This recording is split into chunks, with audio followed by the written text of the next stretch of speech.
अस्सलामुअलैकुम दोस्तों। अल्हम्दुलिल्लाह रब्बिल आलमीन के अल्लाह ताला ने ज़िंदगी में एक और दिन का इजाफ़ा किया, खैर आफियत से रात गुजरी और आज का नया दिन हमें और हम इस दिन को खुश आमदीद कहते हैं। बिल्कुल जनाब, दिन का आगाज़ मैं हमेशा करती हूँ इस खूबसूरत से व्यू से, जिससे पता चलता है कि ज़िंदगी कितनी खूबसूरत है। और फिर इस ज़िंदगी को मज़ीद खूबसूरत बनाने के लिए हम किचन में देखते हैं हमारे लिए क्या क्या कुछ आ चुका है।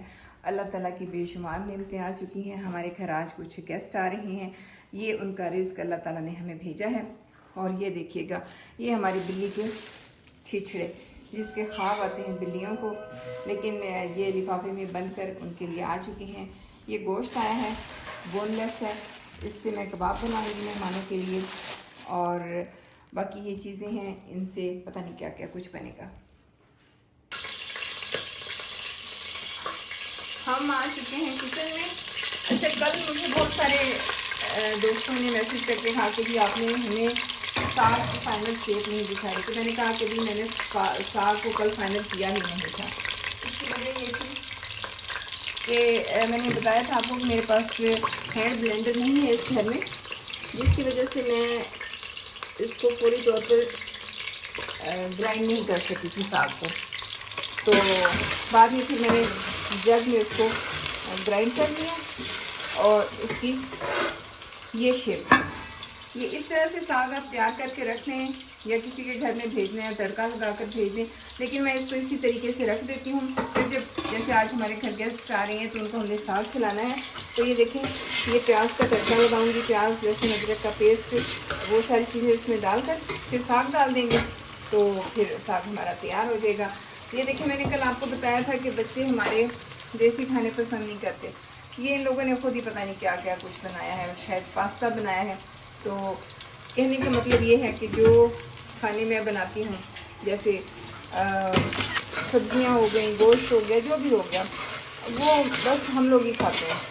बच्चों को इन चीज़ों से कोई गरज नहीं होती, साग को भी नहीं खाते, बाकी चीज़ें भी। कोशिश तो हम करते हैं कि खाना सामने रखा जाए, देसी खाना भी खाएं, लेकिन वो इस तरह की चीज़ें पसंद करते हैं। अच्छा जी, यहाँ पर हम ये प्याज भून रहे हैं। इसके अंदर मैं ये देखिएगा थोड़ी सी लाल मिर्चें, धनिया पाउडर, नमक क्योंकि कम था उस साग में, और ये मैंने एक जादुई सा गरम मसाले का पाउडर बनाया हुआ है। इसका मैं तरीका आपको बताऊंगी, इसकी वजह से आपके खाने का मज़ा दोबारा हो जाता है, बहुत मज़े का जायका हो जाता है। ये सारी चीज़ें इसके अंदर मैंने ऐड कर दी। ठीक है जी,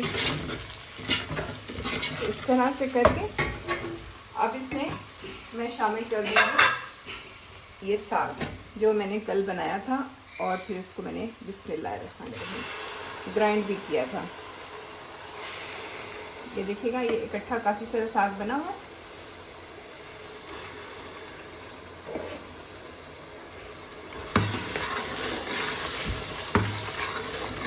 ये तड़का प्लस मसाला भून के जैसे भी आप करते हैं या करना चाहते हैं, आप इसको तैयार कर सकते हैं। हमारे घर जो मेहमान आए हैं उनके लिए आज हम ये साग तैयार कर रहे हैं।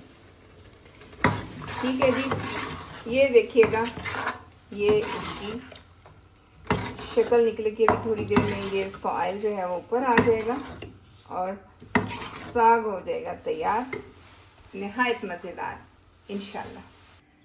जी दोस्तों, सर्दियां आ चुकी हैं और सर्दियों की ख़ास सौगात किन्नू और फ्रूटर ना सिर्फ ये कि मार्केट में बल्कि हमारे घर में भी आ चुके हैं। ये अल्लाह ताला की नेमतें हैं, इनसे नज़र चुराना मुश्किल ही नहीं, नामुमकिन भी है। अच्छा, ऐसा है कि मुझे है शुगर, तो जब मेरी शुगर कंट्रोल ना हुई, मैं डॉक्टर साहब के पास गई तो उन्होंने मुझे इंसुलिन लगाई और बहुत सारी हदायत देकर भेजा कि आपने क्या खाना है, कितना खाना है, कितनी मिकदार के बाद खाना है, क्या क्या चीज़ें नहीं खानी, किन से परहेज़ करना है। खैर, इसके बावजूद शुगर कंट्रोल ना हुई तो मैं डॉक्टर साहब के पास गई। उन्हें कुछ तशवीश हुई तो उन्होंने मुझसे तफ्तीश की। उन्होंने पूछा कि आप मीठा तो नहीं खाती? मैंने कहा नहीं डॉक्टर साहब, मैं चाय फीकी पीती हूँ, लेकिन मिठाई आए तो वो मैं ज़रूर खा लेती हूँ, क्योंकि मिठाई को घर में रोज़ रोज़ थोड़ी आती है। या स्वीट डिश बने तो वो भी खा लेती हूँ, क्योंकि स्वीट डिश भी तो रोज़ रोज़ नहीं बनती। अच्छा, और उसके बाद उन्होंने कहा अच्छा फल खाती हैं, कितना खाती हैं? मैंने आपको बताया था कि आप 24 घंटे में एक फल खा सकती हैं। मैंने कहा डॉक्टर साहब, मैं 1 घंटे में 24 फल खाती हूँ। अच्छा, डॉक्टर साहब की आंखें फैलीं, सिकुड़ी, वो परेशान हुए, हैरान हुए और ख़ामोश रह गए। मैंने उनको बताया, मैंने कहा डॉक्टर साहब आप खुद सोचें, अगर सर्दियों में माल्टे और गर्मियों में आम ना खाए जाएं तो फिर ज़िंदा रहने का कोई फ़ायदा है? उसके बाद से डॉक्टर साहब बिल्कुल ख़ामोश हैं। अब आप मुझे बताएं कि मेरी बात दुरुस्त है या डॉक्टर साहब की?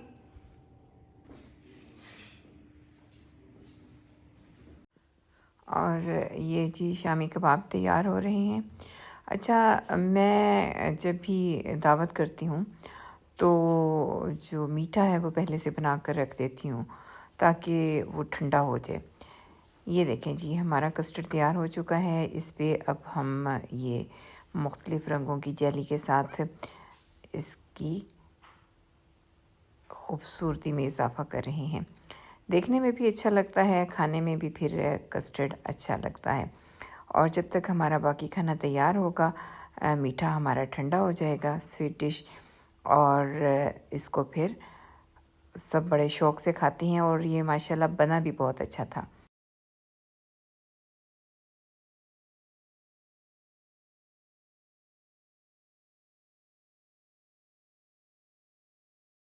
ठीक है जी, ये कस्टर्ड हो चुका है तैयार। ये जाएगा अब फ्रिज में और हम चलेंगे किचन में दोबारा से। अच्छा, ये देखिएगा, ये चिकन कोरमा बन रहा है। हम कोशिश तो करते हैं कि अपने मेहमानों के लिए अच्छे से अच्छा खाना बना सकें और अल्हम्दुलिल्लाह उनकी मेहरबानी कि वो पसंद भी करते हैं। और ये देखें, इधर हमारा चिकन कोरमा तैयार हुआ। ये हमारा दूसरा बिरयानी के लिए मसाला तैयार हो रहा है। ये बिरयानी बन गई है और साथ हमने कबाब फ्राई कर लिए। देखें जी, डिटेल के साथ फिर किसी वक्त आपको दिखाऊंगी कि कैसे सब कुछ बना था, लेकिन सारी चीज़ें आखिरकार इस तरीके से हमारी तैयार हो गई।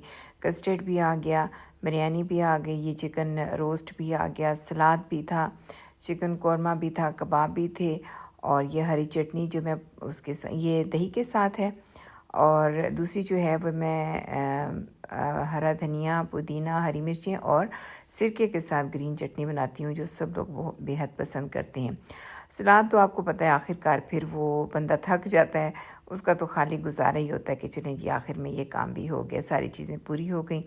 इस तरीके से हमने अपने मेहमानों के लिए खाना बनाया और उनको खिलाया, ख़ुद भी खाया, उनको भी खिलाया, और उनको साथ से जब हमारे खाना बनता है तो जो हमारे मेहमान आते हैं, अगर बच जाए तो मैं उनको साथ भी भेज देती। देखिए जनाब, रात हो चुकी है, हमारे मेहमान रुखसत हो चुके हैं और अब हो गया है आराम का टाइम। हम भी चलते हैं, आपसे लेते हैं इजाज़त। इंशाल्लाह फिर मिलेंगे एक नई वीडियो में एक नए टॉपिक के साथ। उस वक्त तक के लिए दीजिए इजाज़त। खुदा हाफिज़।